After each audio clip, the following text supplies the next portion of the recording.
enfermedad, eh, también, si recordamos alguna de las diapositivas anteriores, este, también se origina en los linfocitos, en la maduración de los linfocitos B, en la etapa final, antes de formar a los anticuerpos, las inmunoglobulinas. Alguna situación puede generar que se torne neoplásica a este nivel y solo se puedan producir un tipo de inmunoglobulinas.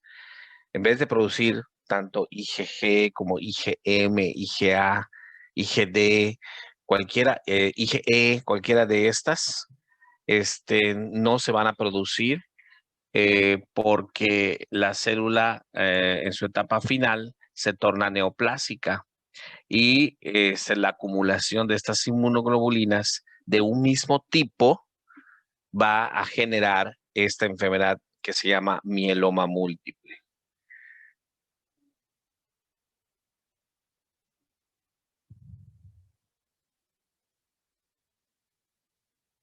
Un poquito en la historia, esta enfermedad que fue descrita desde 1873, pero básicamente es hacia 1889, Kaller fue el que descubrió realidad los efectos que las células de este tipo provocaban en las personas, en los pacientes enfermos, de tal manera que la enfermedad, que antiguamente a todas las enfermedades se les trataba de dar un nombre eh, de quien fue el que describió los orígenes de esta enfermedad. En el mieloma múltiple también se le llamaba enfermedad de Kaller por este médico.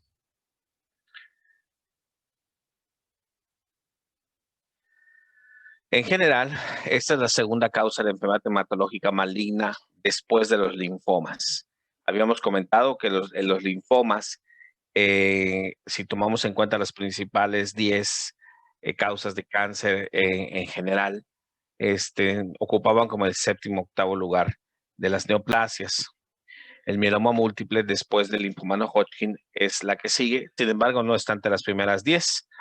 Este, Representan el 1% de todas las neoplasias del adulto y cerca de entre el 5 y el 20% de todas las neoplasias hematológicas. ¿Sí? Entonces, no es algo que sea muy frecuente encontrar. Realmente en mi consulta, evidentemente lo que más tengo son pacientes con linfoma y de este tipo, no Hodgkin. Y después, en general, pues tenemos pacientes con leucemia y pacientes con mieloma, un poquito menos pacientes con Hodgkin.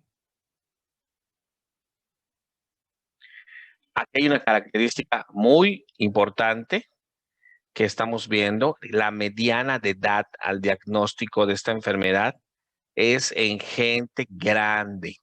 Vean, 62 años en los hombres y 61 años para las mujeres. O sea, esta es la media de diagnóstico.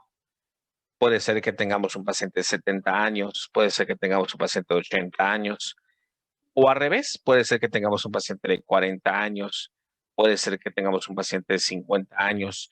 No es la norma. La mediana de edad es más o menos los 60 años. Esto quiere decir que es una enfermedad de la gente mayor. Solo 2% de los pacientes son jóvenes alrededor de 40 años, que es muy poco probable,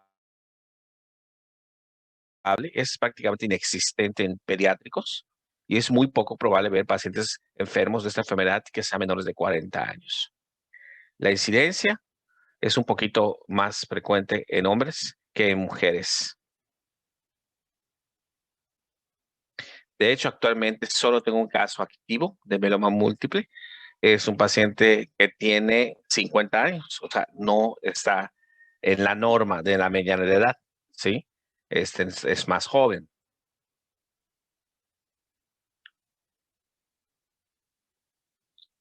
Ya habíamos visto que es un poquito más frecuente en hombres que en mujeres y también se ha visto que es un poquito más frecuente en personas de raza negra comparado con otro tipo de razas.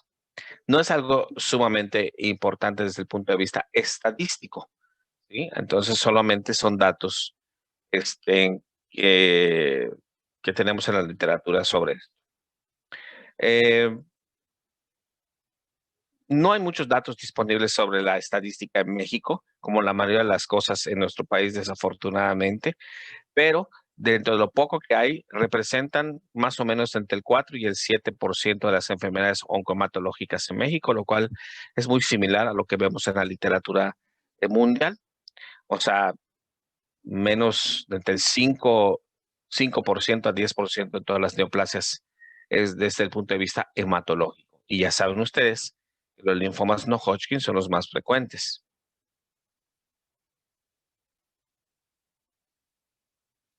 Finalmente, para definir qué es el mieloma múltiple, es una neoplasia hematológica heterogénea que también se llama la enfermedad representativa del grupo de las neoplasias de las células plasmáticas. Acuérdense que las células plasmáticas son son las células que van a originar a las inmunoglobulinas, que es la etapa final de la maduración de los linfocitos B. O sea, la función que tienen los linfocitos B en nuestro organismo es formar inmunoglobulinas, pero inmunoglobulinas sanas. ¿Ok? No es lo que sucede en el caso del mieloma múltiple. En el caso del mieloma múltiple, esa maduración se va a detener en esa etapa final y van a producir inmunoglobulinas de tipo anormal, neoplásicas. La presentación clínica y la evolución es muy variable y puede ser desde una etapa prácticamente asintomática o premaligna a una afección sistémica. Quiero decirles que el mieloma múltiple como tal es una afección sistémica. O sea, aquí, aunque la presentación clínica, según esta diapositiva, pareciera ser que es del mieloma, no lo es. El mieloma múltiple, cuando se presenta, está ya en una etapa de afección sistémica, pero puede haber etapas muy silentes, ¿sí? O asintomáticas que tienen otros nombres. Bueno, eso es lo que la representación muy vaga de lo que hemos estado hablando constantemente en las últimas clases, de cómo se da lo que es la maduración. Ustedes saben que la parte de arriba equivale a la célula progenitora hematopoyética o célula madre, y esta se va a diferenciar por, ya saben ustedes también, por diversas citoquinas, diversas interleuquinas, factores de crecimiento, hacia ciertas líneas celulares. Por ejemplo, específicamente, si se madura a una célula madre de origen mieloide, esta va a diferenciarse en la serie roja, en las plaquetas y en la serie blanca, exceptuando los linfocitos. Estos van a dar lugar finalmente a estas células que son los granulocitos, los eosinófilos, basófilos y los neutrófilos. Con respecto a la maduración linfoide, la célula madre linfoide va a dar lugar a los linfocitos o los linfoblastos en etapas dentro de la médula ósea y posteriormente en los ganglios van a madurar hacia linfocitos B, linfocitos T y otros tipos de linfocitos como los natural killer. El problema se origina aquí, en los linfocitos B, con lo que son las llamadas células plasmáticas. Aquí es el problema de la enfermedad, ¿sí? ¿Alguien tiene algún comentario? Sí, doctor, yo tenía esa duda, por eso marqué las células plasmáticas. Iba a preguntar, pero usted ya después comentó que el daño sucede literalmente donde están las células plasmáticas antes de que se formen los anticuerpos, las inmunoglobulinas. Ah, claro. O sea, estas células plasmáticas van a generar los anticuerpos, a las inmunoglobulinas. Cuando una de esas células plasmáticas se torna maligna, todas las células plasmáticas van a producir un mismo tipo de inmunoglobulina o anticuerpo, solo que va a ser neoplásico. Puede ser IgG, puede ser IgM, puede ser IgA. O sea, puede haber un mieloma IgG, entonces puede haber un mieloma de IgA, puede haber un mieloma de IgG, puede haber un mieloma de IgM, dependiendo cuál es la que salió afectada, ¿no? Aquí debería ser importante recordar cómo es un anticuerpo, ¿sí? Más que un anticuerpo, perdón, cómo es una inmunoglobulina desde el punto de vista estructural. Eso nos puede servir mucho. Este, Eso les puede servir a ustedes mucho, recordar cómo es una inmunoglobulina, cómo está formada por las cadenas pesadas, cómo son las cadenas ligeras. Sería interesante para que les pueda quedar los conceptos mejor. Por lo tanto, la enfermedad va a consecuencia, va a producirse un exceso de células plasmáticas en la médula ósea. Entonces, normalmente en la médula ósea, nosotros si hacemos un estudio de médula ósea, un aspirado de la médula, vamos a tener un porcentaje de células plasmáticas. Todas las médulas van a tener un porcentaje de este tipo de células. Es un porcentaje que puede variar, pero generalmente es menor al 10%. Si tenemos un exceso, o sea, más de 10% de células plasmáticas, y además estamos observando en el microscopio que tiene características de ser células plasmáticas anormales desde el punto de vista de la forma morfológica, entonces ese paciente puede tener un mieloma múltiple. Entonces, el valor normal es que tener menos de 10% de células plasmáticas. En el mieloma múltiple, este valor suele ser superior a 10%. Entonces, no se les vaya a confundir con el diagnóstico de leucemia aguda al hacer un aspirado de médula ósea. Según la OMS, para hacer un diagnóstico de leucemia aguda, ¿qué porcentaje de blastos se requiere en la médula ósea?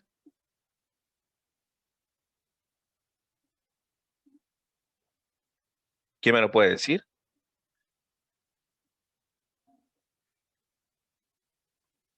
¿Quién lo recuerda? Debe estar en sus apuntes. ¿Puede repetirlo, doctor, por favor? Que según la OMS, hablando de cantidad de células en la médula ósea, aquí dijimos que en el mieloma múltiple, el porcentaje de células plasmáticas para hacer un diagnóstico de mieloma es arriba de 10%. Ahora, la pregunta es, para leucemia aguda, ¿cuánto es el porcentaje de blastos que debemos de encontrar en la médula ósea? Doctor, según la OMS, perdón, mayor del 20%. Así es mayor al 20% para hacer el diagnóstico en leucemia aguda. El mieloma múltiple es mayor a 10%, aunque son de células plasmáticas. ¿Ok? Más de 10%.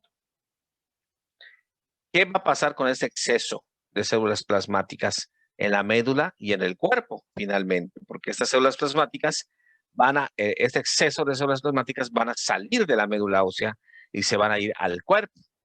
Y en el cuerpo van a estar produciendo, pues esas células plasmáticas que van a producir, pues una inmunoglobulina. Y esta va a ser una inmunoglobulina anormal. Por lo tanto, va a haber una proteína, porque las globulinas son proteínas, una proteína anormal en la sangre, por lo tanto es clonal, y va a ser monoclonal porque solo es una en exceso. O sea, nosotros vamos a poder encontrar en la sangre y medir en la sangre esta proteína monoclonal, que es la que va a estar causando todo el problema, y ahorita lo vamos a ver.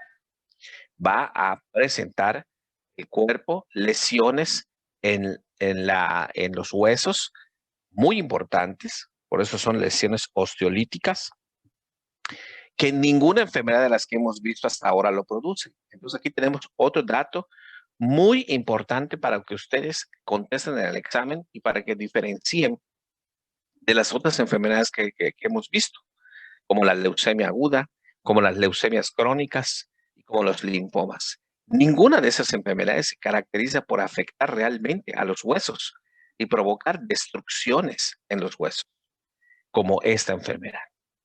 ¿Ok?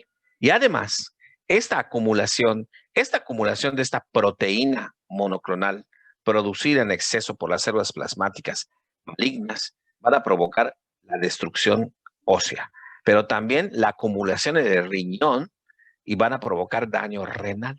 Y esta es la característica de la enfermedad, finalmente.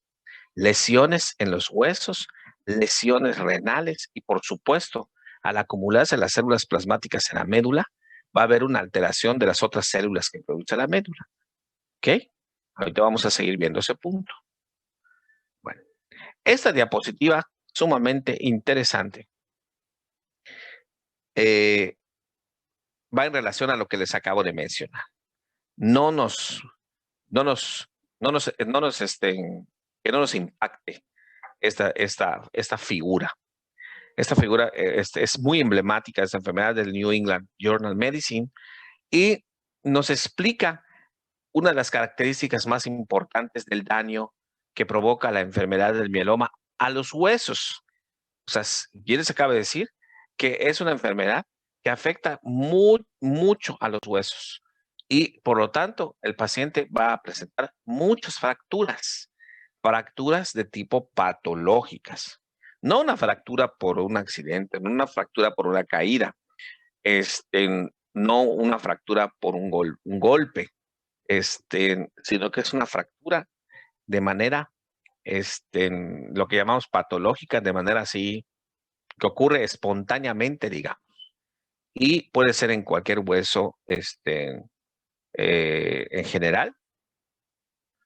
Y lo que va a pasar es que si nos centramos aquí en la célula del mieloma, digamos que la médula ósea es anormal. ¿Por qué? Porque le pasa algo a esa médula ósea y las células madre, por alguna razón, en la maduración de los linfocitos B, se empiezan a producir células plasmáticas anormales. Aquí, por ejemplo, nos ponen el ejemplo de alteraciones citogenéticas, o sea, cromosómicas, como aquí tenemos una translocación, aquí tenemos otra translocación, aquí una amplificación, cosas que suceden desde el punto de vista citogenético para que la célula plasmática se vuelva anormal. Esa célula plasmática anormal va a producir muchas cosas, entre ellas estimulación de factores de crecimiento. Estos factores de crecimiento directamente la célula de mieloma va a producir una mayor angiogénesis. Ahí es un punto interesante. Y esa angiogénesis va a dar lugar a crecimientos del tumor. A su vez, en la célula ¿alguna pregunta? ¿Alguien puso allá, alguien hizo algún movimiento? ¿No? ¿Ninguna pregunta? Bien. A su vez, la misma célula del mieloma, vean cómo se ancla por diversas sustancias de la misma célula neoplásica a lo que es la médula ósea, pero a esto que se llama estroma celular. ¿Qué es el estroma celular de la médula ósea? ¿Alguien sabe cuál es el tejido estromal en histología? ¿Alguien recuerda en histología qué es el tejido estromal?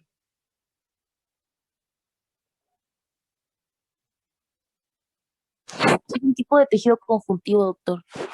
Es un tipo de tejido conjuntivo que tiene la característica de darle como que a toda estructura, como que nos da el soporte. ¿Ok? En este caso, el estroma de la médula ósea, lo que hay dentro de los huesos largos, la médula ósea, requiere un tejido estromal, algo que pueda darle soporte, algo donde se puedan anclar las células y diferenciarse. Entonces, sabe hoy en día que este tejido estromal en la médula ósea es como un tejido endocrino. O sea, produce muchas sustancias que ayudan a esa diferenciación y proliferación de las células. Esa es una función que tiene el tejido estromal de la médula ósea. Entonces, la célula del mieloma múltiple se ancla a ese tejido estromal y provoca muchas cuestiones, mucha estimulación de varias cosas que ahorita vamos a ver en el tejido estromal. Que vean, interleuquina 6, La interleuquina 6 es una interleuquina fundamental en la proliferación, en la angiogénesis y destrucción de la célula del mieloma múltiple de los huesos. Vean cómo el mieloma múltiple, la célula se ancla al estroma. El estroma produce interleuquina 6 y la interleuquina 6 se une o estimula al osteoclasto a tener una mayor actividad sobre el hueso. ¿Y qué hace el osteoclasto? Pues se come al hueso. ¿Y qué le pasa al hueso? Se vuelve más frágil y se rompe. Aquí podemos explicar fácilmente cómo se da. Permíteme un momento, por favor. ¿Qué pasó, Raúl? Bueno, doctor, buenas tardes. Me está comentando enfermería que no hay la citarabina para David. Raúl, la citarabina la tiene el paciente. No lo tiene, que porque no le habían dicho. ¿Cómo que no la Que tiene? no tiene el familiar. ¿Cómo que no? Si el paciente de hoy se lo viste que se lo preguntan a consulta. Sí, es que está el papá. El papá dice que no la tiene. ¿Y cómo? Claro que sí. Si la mamá me dijo que ya la tenía. A ver, le voy a preguntar directamente a él. Chécalo bien, porque si la mamá dijo que tenía la citarabina. Ok, sí, porque aquí de plano me dicen que no hay. No, en el hospital no hay, Raúl. El familiar compró toda la citarabina. Ok, está bien. Ahorita lo veo y le aviso. Ok. Bueno. Bye.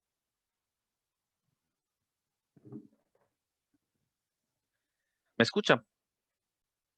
Sí, doctor. Disculpe, Ok. doctor, tengo una duda. Entonces, ¿cómo van a estar los osteoclastos atacando el hueso, estos pacientes van a tener ¿cómo se llama? Osteoporosis. No, doctor, osteoporosis no es nada. Se van a fracturar. ¿Qué es la osteoporosis? La osteoporosis es, perdón, es que me están hablando del hospital. Ahí voy, deben tenerse 2 minutos.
Ok, la osteoporosis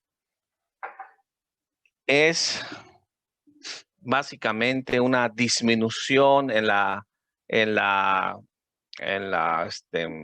función de los osteoblastos,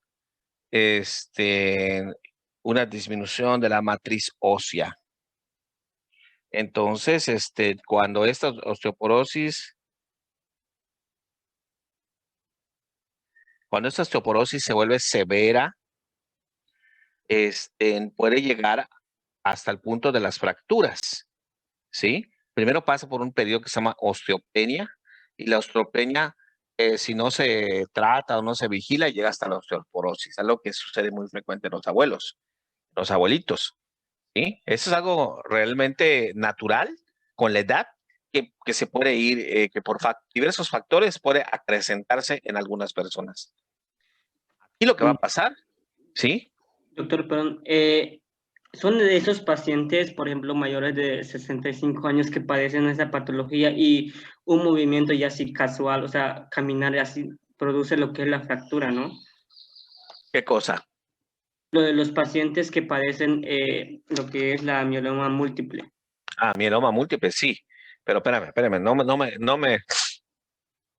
Es que alguien, no sé si tú me comentaste lo de la osteoporosis. No, yo se lo comenté. Ah, ok. La osteoporosis es una cosa. Es una cosa que puede suceder normal con la edad y que a veces algunos lo tienen acrecentado y otros no. Pero el mecanismo no sé si es igual o es similar, pero sí es algo muy parecido a lo que les estoy mostrando, ¿sí? Esa como que afección de los osteoblastos y los osteoclastos por otros mecanismos. Ahora, en el caso del mieloma, que es una enfermedad, es un cáncer, vemos cómo por medio de la activación de ciertas situaciones, en este caso la interleuquina 6, se activan los osteoclastos y se inactivan los osteoblastos. O sea, los osteoblastos que normalmente deberían de bloquear, sí, a los osteoclastos, ya no hay ese bloqueo, ¿sí? Por medio de esta osteoprotegerina, la OPG. ¿Mm? Entonces, al no haber este bloqueo de los osteoclastos, al estarse estimulando a una mayor actividad de los osteoclastos por la interleuquina, tenemos a estos osteoclastos locamente comiéndose al hueso. Y obviamente va a llegar un momento es que el hueso se rompe, se fractura el paciente. Entonces, podríamos decir que una alteración entre la función de los osteoblastos y entre la función de los osteoclastos es la responsable del daño óseo provocado por el mieloma múltiple. Pero vean que no solamente es eso, sino que influyen muchas cosas aquí para que se dé esa situación. Pero ya lo entendieron. Eso es lo importante. Y a raíz de esta misma gráfica que les estoy mostrando, esta figura, entonces ustedes ya saben que el paciente con mieloma múltiple, como dijo su compañera ahorita, va a ser un paciente añoso que de pronto se va a fracturar. Y entonces hay que investigar o averiguar por qué se fracturó ese paciente. Uno pudiera decir que se fracturó por la edad, o sea, por osteoporosis. Puede ser, pero no necesariamente, porque la mayoría de los abuelos, la mayoría de las personas de más de 60 años no se fractura.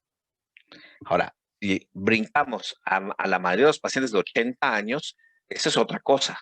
Gente ya muy grande sí pueden tener una osteoporosis muy severa y fracturarse. Por ejemplo, caídas en pacientes de más de 80 años, prácticamente se pueden fracturar muy fácil la cadera, ¿no? Esa es otra cosa.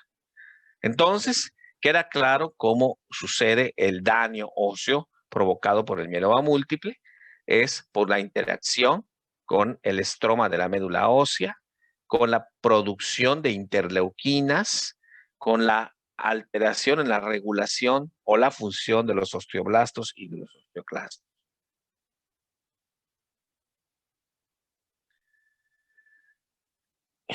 Algo que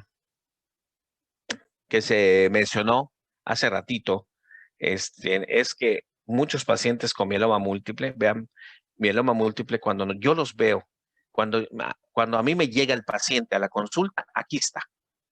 Es muy difícil que yo pueda diagnosticar al paciente en esta etapa, en una etapa que se llama gamapatía monoclonal de significado incierto, que yo le encuentro al paciente una producción de inmunoglobulinas monoclonales, pero que el paciente no tenga ninguna manifestación clínica. A veces lo podemos encontrar y puede ser que ese paciente después de muchos años desarrolle un mieloma múltiple.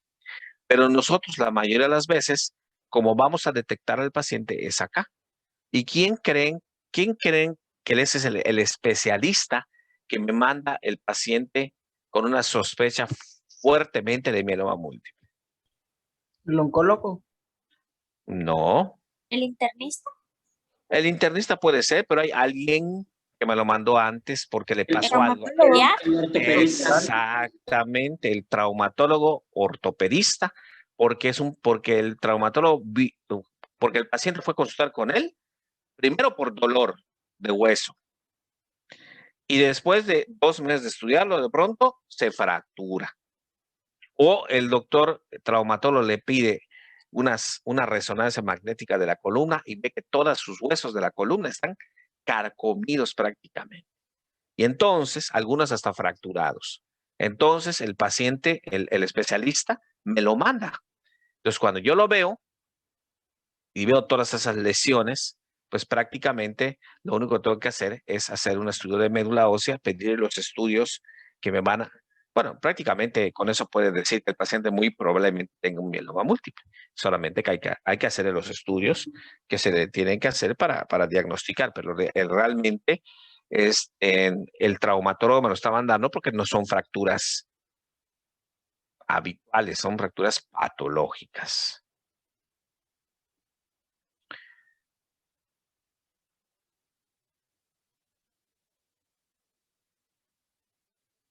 Doctor, y aquí en este tema entra lo que es macroglobulinemia de Waldenström. Sí, no. Sí, porque la macroglobulinemia es un tipo de patología asociada a las inmunoglobulinas.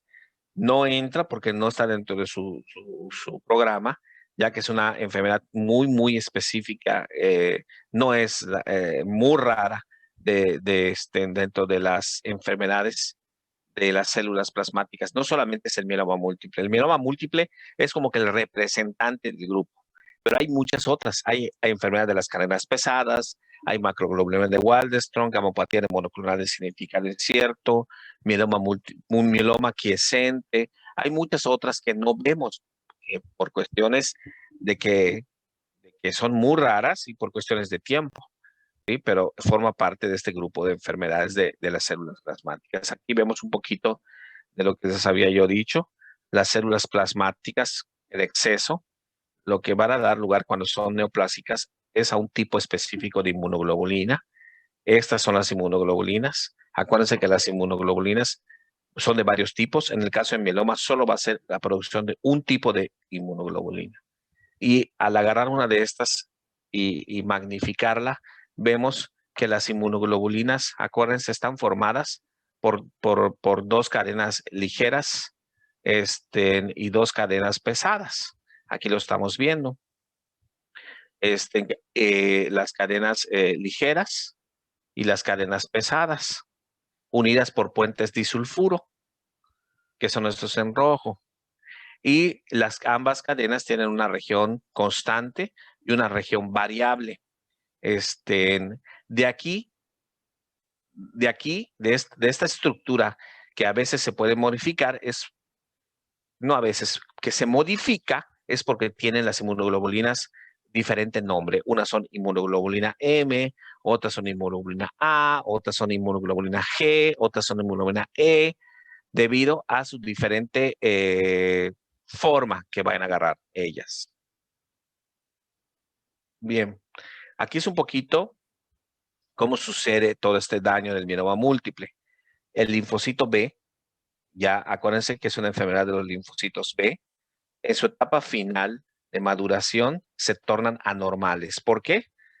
No sabemos, probablemente una anormalidad citogenética que pueda suceder en esa médula ósea, o en respuesta a estímulos antigénicos anormales, este linfocito B puede tornarse en producir células plasmáticas anormales, quedarse primero como una gamapatía monoclonal de significado incierto, cierta producción limitada de esas células plasmáticas anormales, pero con el tiempo estas pueden progresar hacia mieloma. ¿Cuáles son los eventos que van a provocar la progresión?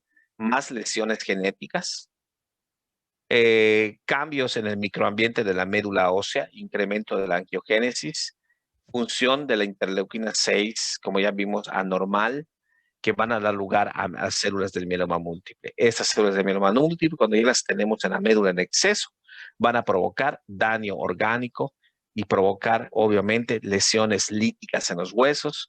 Al haber una gran destrucción del hueso, el calcio que se va a liberar en la sangre va a provocar hipercalcemia.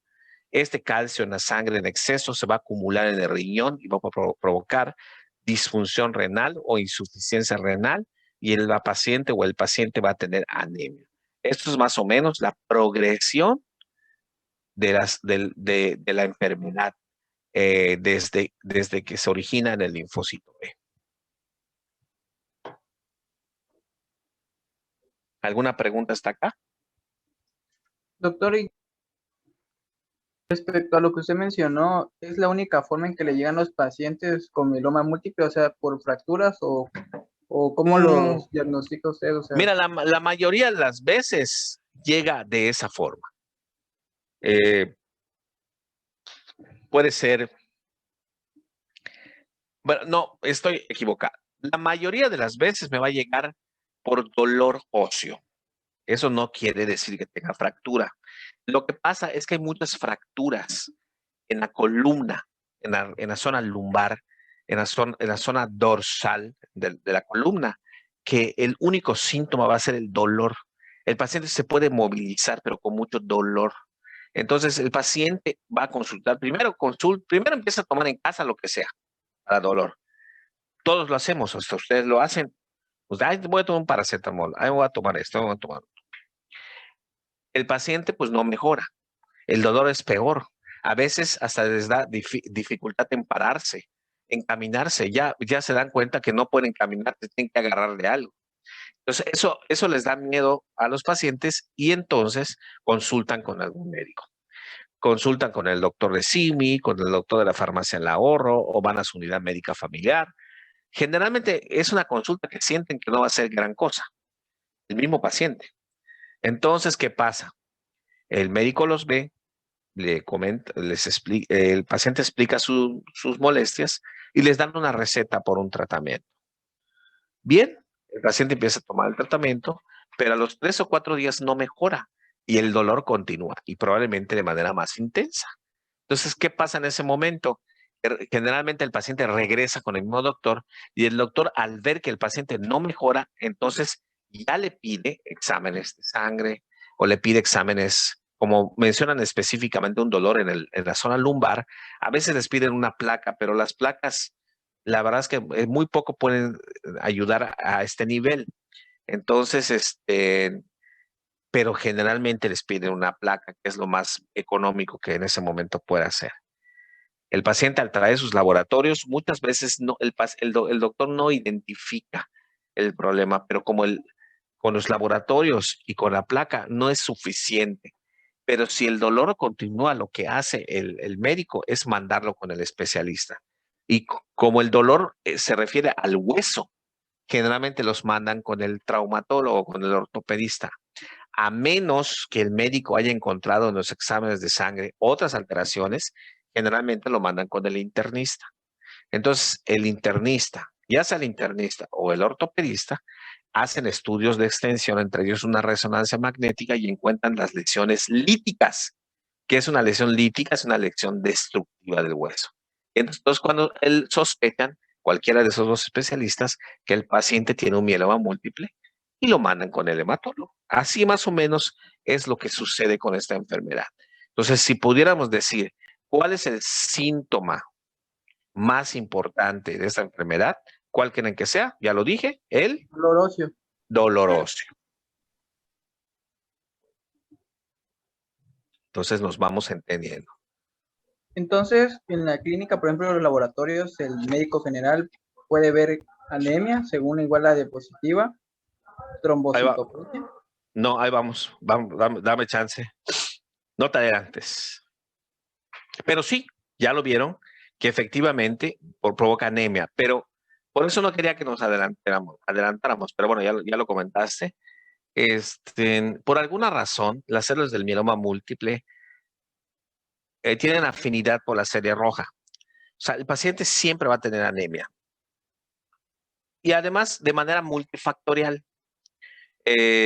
Además, hay otra cosa. Acuérdense que las células plasmáticas, o sea, las inmunoglobulinas, también van a actuar sobre el riñón y provocar daño renal. Y si hay daño renal, la producción de eritropoyetina se va a ver comprometida y no va a haber una gran producción de serie roja. Por lo tanto, el paciente va a tener anemia. Pero eso no pasa con las plaquetas y no pasa con los leucocitos. Así que probablemente el paciente tenga leucocitos normales y plaquetas normales. ¿De acuerdo? Sí, doctor. Deme 2 segundos, por favor. ¿Qué onda? ¿Qué onda, Vic? ¿Qué onda, Julián? Oye, fíjate que vinieron a ver lo del micro. Ok. Y ya, ya le probaron el objetivo. De hecho,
Hola, ya estoy otra vez. ¿Me escuchan?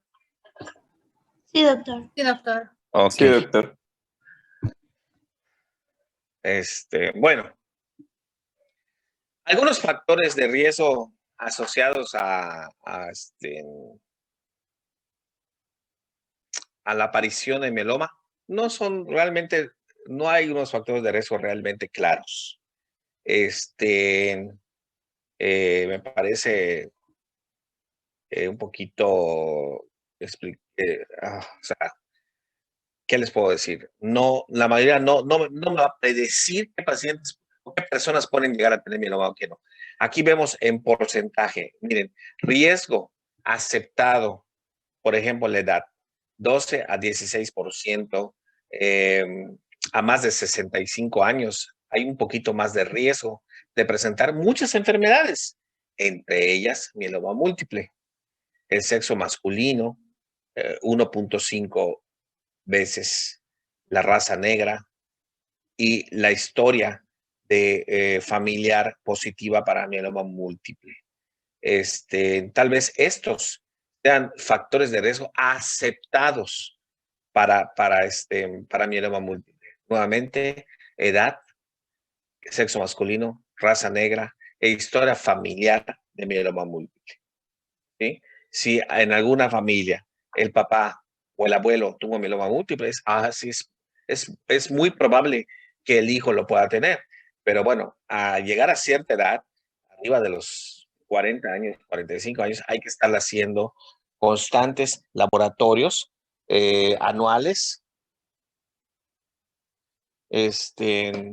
para estar vigilando de cerca a ese paciente.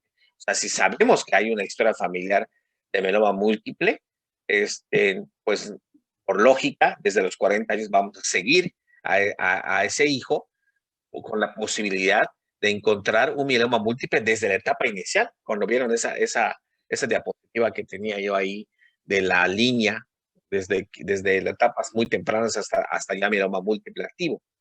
Entonces, es muy importante y aquí lo vemos, miren, cuando hay un mieloma múltiple de significado incierto, es otro factor de riesgo aceptado, un 25% de probabilidad para desarrollar en el futuro un mieloma múltiple. Otras realmente no hay una asociación realmente, infecciones, obesidad, etcétera, con mieloma múltiple. Realmente las que valen la pena, probablemente la edad y la historia familiar, que llega hasta 5 veces, son las más importantes.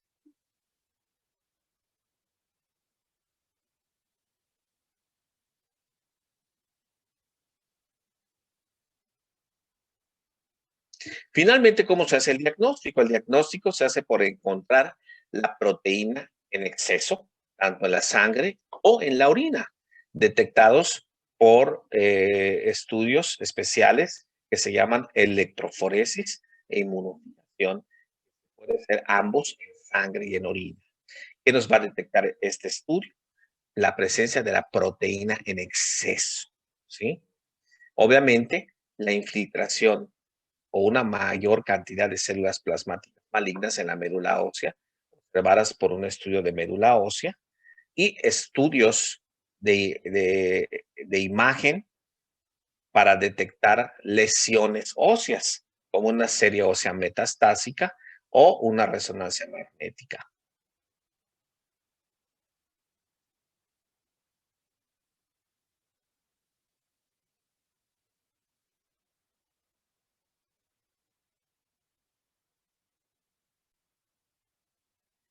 Pero hay una cosa que se llama mieloma múltiple. No vamos a ver esta diapositiva que está aquí. Vamos a como a tacharla y vamos a ver esta que está del lado derecho. Mieloma múltiple activo. Es algo, los síntomas que se llama CRAB, como cangrejo en inglés, CRAB, C-R-A-B. C significa calcemia. R de renal. A de anemia y V de bones, huesos. Entonces, el CRAB es lo que nos va a indicar los síntomas y signos del paciente con mieloma múltiple activo. El paciente va a tener hipercalcemia, y ya saben ustedes que la hipercalcemia del paciente con mieloma múltiple es porque los osteoclastos se están comiendo el hueso y hay liberación de calcio a la sangre, calcio sérico, y este va a estar aumentado. Ustedes ya saben también que va a haber daño renal. El daño renal va a ser provocado por el mismo calcio en exceso o también por el exceso de proteínas en la sangre, que va a dañar al riñón. Entonces, el daño renal se presenta muy frecuentemente en los pacientes con el mieloma múltiple activo. La presencia de anemia, que ustedes ya les comenté que es por el daño directo a la médula ósea de las células de mieloma múltiple. Y por último, las lesiones líticas y destructivas de los huesos provocados por el mieloma múltiple activo y por consiguiente el riesgo de presentar fractura. Entonces se llama CRAB para la mnemotecnia. Aquí está. Calcemia, daño renal, anemia, afectación de los huesos. No son las únicas. Otras puede haber hiperviscosidad por la presencia en la sangre de muchas proteínas, acumulación de esas proteínas en algunas partes del cuerpo y provocar amiloidosis y infecciones recurrentes porque el sistema inmune está alterado, porque las inmunoglobulinas que tiene el cuerpo no son las adecuadas y el paciente va a tener riesgo de infecciones constantes. No es algo que sea importante, ya lo ven aquí, es poco frecuente, pero aquí, por ejemplo, si nosotros buscamos los principales datos en un paciente con mieloma múltiple, vean, lesión ósea, más del 80% de los pacientes van a presentar lesión ósea. Anemia, casi todos los pacientes van a presentar anemia. Dolor óseo, importantísimo, de tal manera que el dolor óseo y la lesión ósea son lo que prácticamente mandan al paciente a consultar con el hematólogo. Daño renal, 40% de los pacientes. Hipercalcemia, 33% de los pacientes. Hiperviscosidad, 6% de los pacientes. Obviamente que esto salió seguramente de estudios retrospectivos sobre sintomatología, signos y síntomas de pacientes con mieloma, y se fueron checando en tablas hasta encontrar un porcentaje de todos ellos.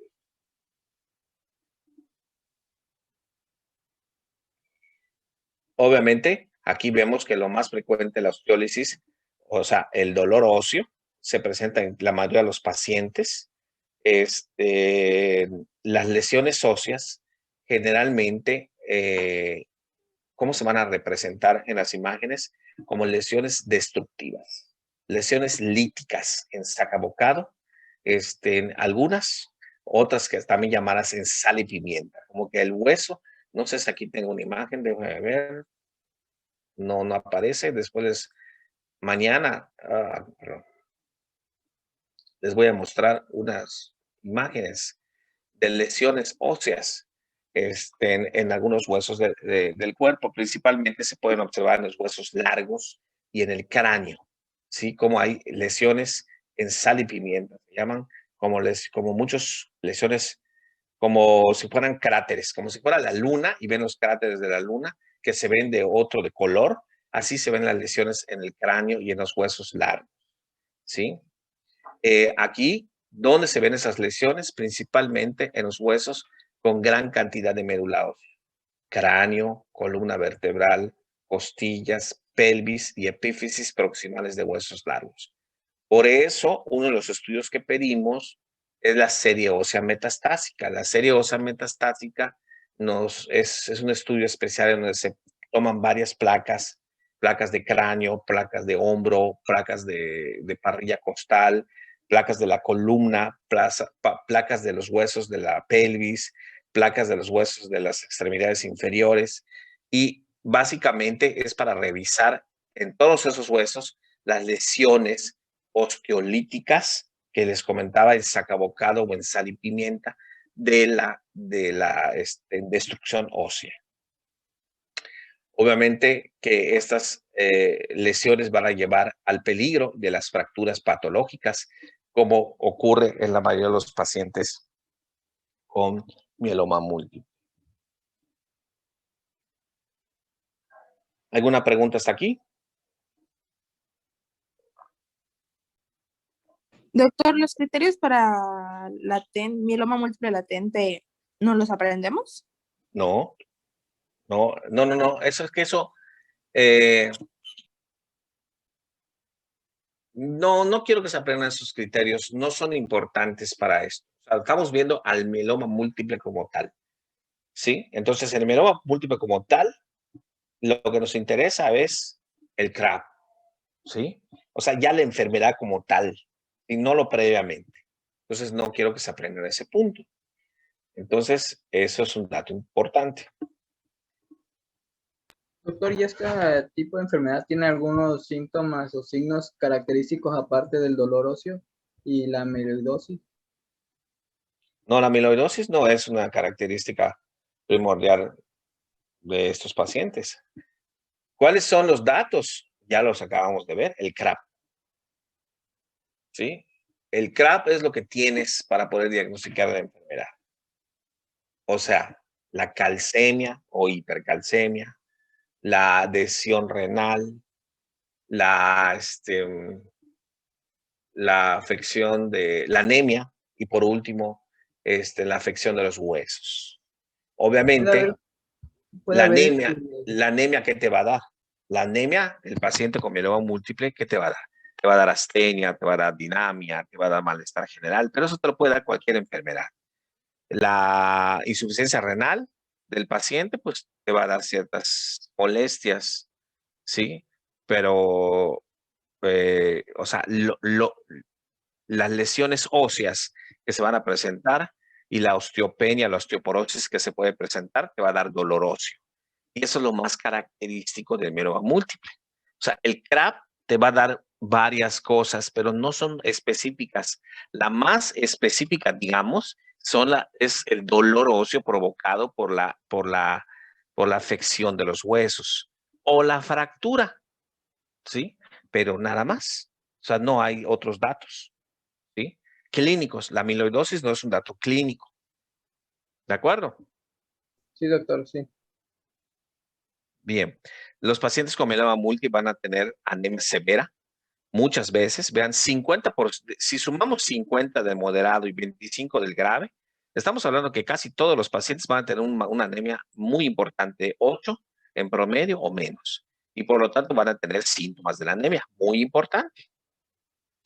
¿Y cuáles son las causas de esta anemia? Les había dicho, la causa es multifactorial. Hay disminución de la eritropoyetina por diversas situaciones, porque hay lesión renal, porque hay muchas citoquinas proinflamatorias en la sangre, porque hay invasión de la médula ósea. Si hay invasión de la médula ósea por células plasmáticas, pues hay menos producción de serie roja, entonces el paciente va a tener anemia. Entonces, hay muchos factores que pueden provocar anemia.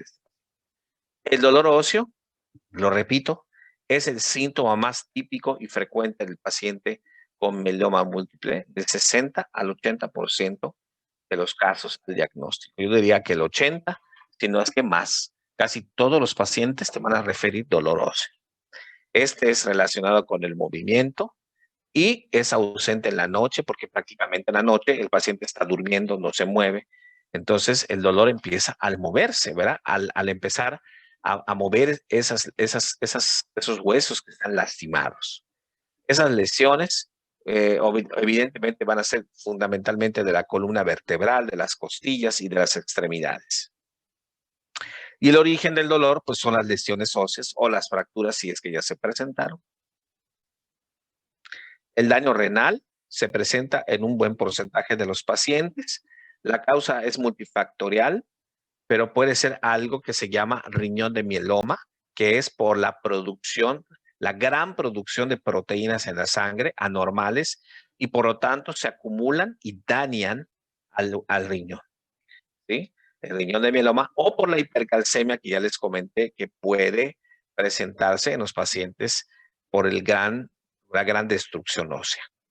Algunos casos de amiloidosis por la presencia de la hiperviscosidad de las proteínas pueden provocar incluso hasta amiloidosis renal. Bueno, ya habíamos visto que también los pacientes pueden tener hipercalcemia y esta es provocada por la destrucción del hueso. Es otro dato característico. Y otras que son mucho menos frecuentes que se pueden presentar. Vean, la hepatoesplenomegalia no es algo característico de la enfermedad, tampoco los sangrados, porque generalmente las plaquetas están conservadas. Los ganglios no son frecuentes. La fiebre no es frecuente en el paciente con mieloma múltiple. Entonces, es importante tomar en cuenta que no es igual como el paciente de leucemia aguda. El paciente de leucemia aguda que viene muy deteriorado, con fiebre, sangrados por todos lados, ese es otro paciente. Este es un paciente grande que generalmente se queja de dolor óseo.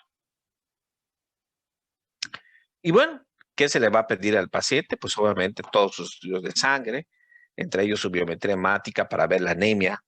Vamos a hacer un estudio de médula ósea fundamental para ver si hay más del 10% de células plasmáticas. Vamos a pedirle sus pruebas de función hepática completas, las química sanguínea completa. Y aquí, porque vamos a buscar, pero esto me está pasando.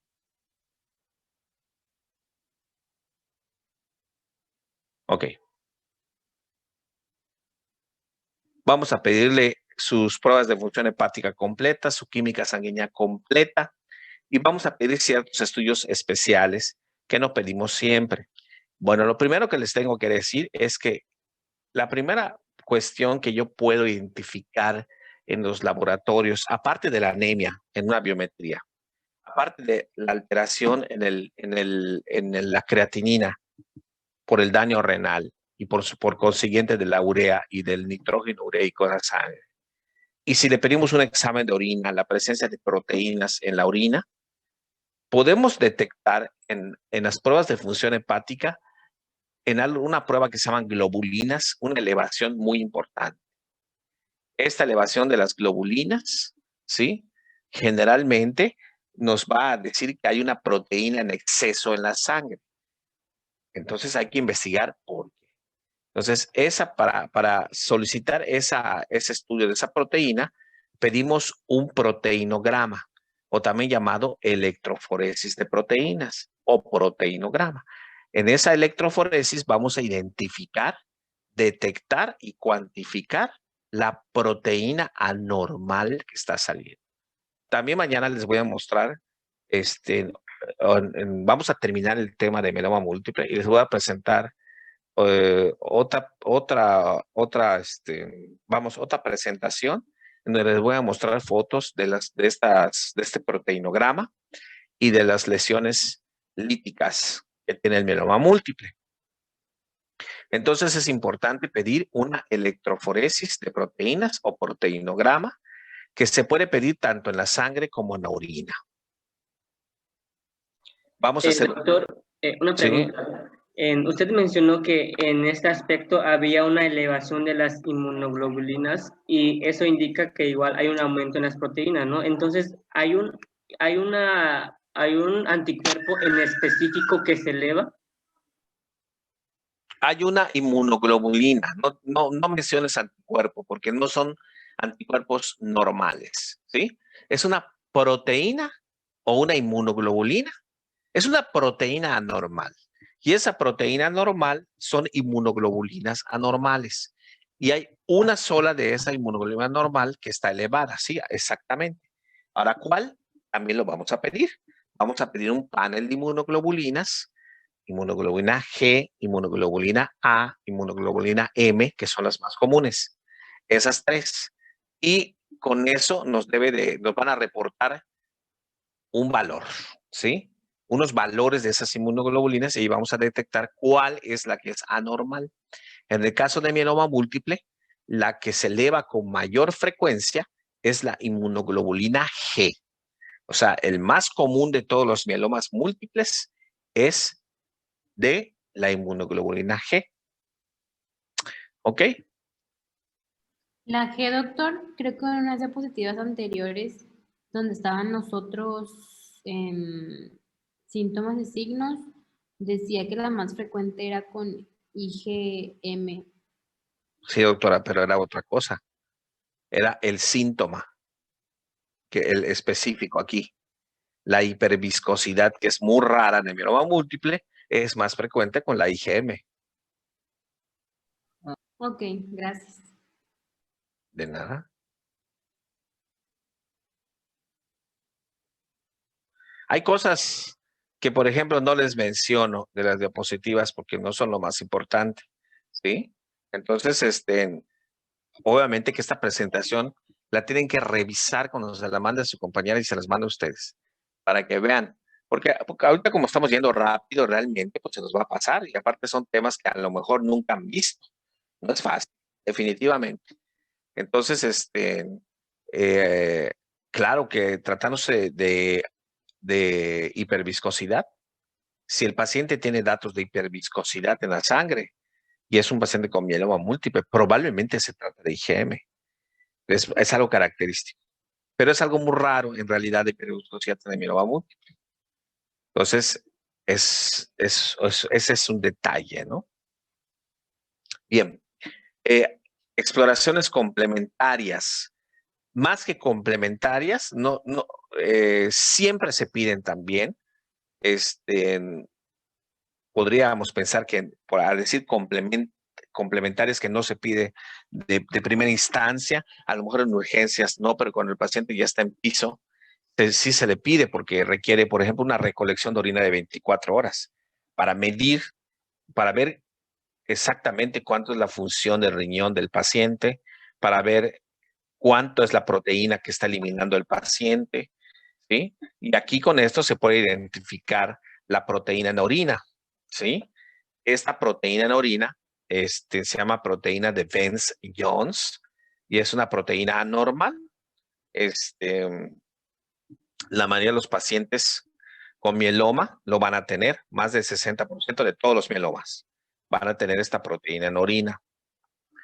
Además, se puede identificar la presencia de las cadenas ligeras en orina, que las cadenas ligeras normalmente son dos, una se llama kappa y otra se llama lambda. Y en el caso de una proteína anormal, esta o es una o es otra, pero no puede ser las dos. Estas proteínas anormales, estas inmunoglobulinas anormales, cuando se detectan en la orina, o es una o es la otra, ¿sí? Y también se puede pedir también ahora no en orina, sino en la sangre, lo mismo, determinación de estas proteínas en la sangre, ¿sí? Para ver el tipo específico, como ya hemos comentado, de inmunoglobulina, y son estudios que siempre hacemos. Bueno, parámetros bioquímicos, ya habíamos visto que el paciente suele tener daño renal y esto es valorado por la creatinina alterada, hipercalcemia, puede haber hiperuricemia, pero rara, puede haber deshidrogenasa láctica elevada, pero es raro, puede haber beta-2 microglobulina, pero raro, puede haber hipoalbuminemia, puede haber PCR elevada. Realmente, ninguna es específica de la enfermedad del mieloma múltiple, que eso creo que es lo más importante de todo lo que de esta diapositiva.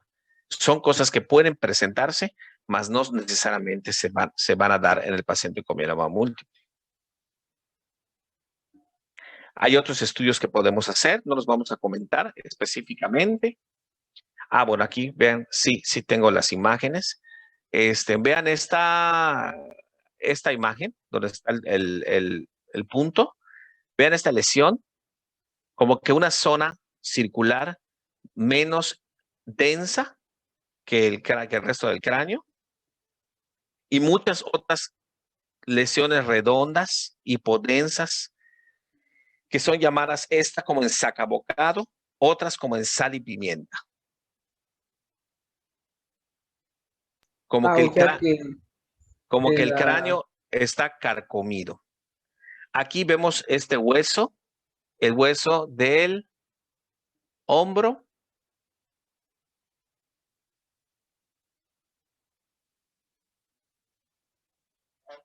Vean las lesiones, se alcanzan a ver. Igual, circulares hipodensas, principalmente en las epífisis de los huesos largos. En este otro hueso del cráneo es menos que este, pero aquí ven algunas lesiones redondeadas, hipodensas,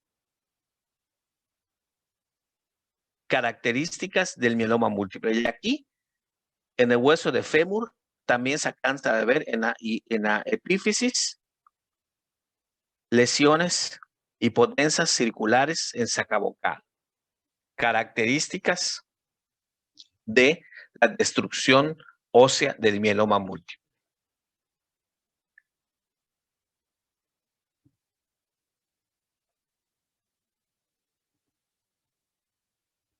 Muy bien. Aquí lo vamos a dejar. Quiero que revisen el tema realmente para que más o menos vayan agarrando no es tan fácil, es un poquito complicado. De toda esta información es difícil de asimilar, no es sencillo. Ahorita iba yo a empezar a hablar para todavía complicar más la estadificación del mieloma múltiple. Entonces, prefiero que por favor lean hasta lo que es la clínica del mieloma múltiple para que yo pueda hablar mañana de la estadificación y el tratamiento del mieloma múltiple, que va a ser más sencillo, y mostrarles mañana los proteinogramas para que vean de qué estoy hablando. Si no, a veces hablo de cosas que nunca han visto y es muy difícil. Entonces, mañana que revisen hoy lo que es los síntomas y los signos de la enfermedad del mieloma múltiple para que mañana pueda seguir con la estadificación, el tratamiento de la enfermedad del mieloma múltiple. ¿De acuerdo? Sí, doctor. Sí, doctor. Muchas gracias. Gracias, doctor. Perfecto. Sí, doctor, entonces, mañana concluimos con el tema de mieloma múltiple y y vemos mañana también qué es lo que vamos a continuar viendo la próxima semana. El examen, ¿para cuándo es el examen, el segundo examen de hematología? Después de las vacaciones, ¿no? Sí, ok, porque ya creo que es... ¿Cuánto falta para Semana Santa? Tengo que son... Esta y otra semana. O sea, no falta mucho. Entonces, la próxima semana vamos a ver un tema que se llama aplasia medular y nos queda trasplante de médula. O sea, realmente no nos quedan muchos temas.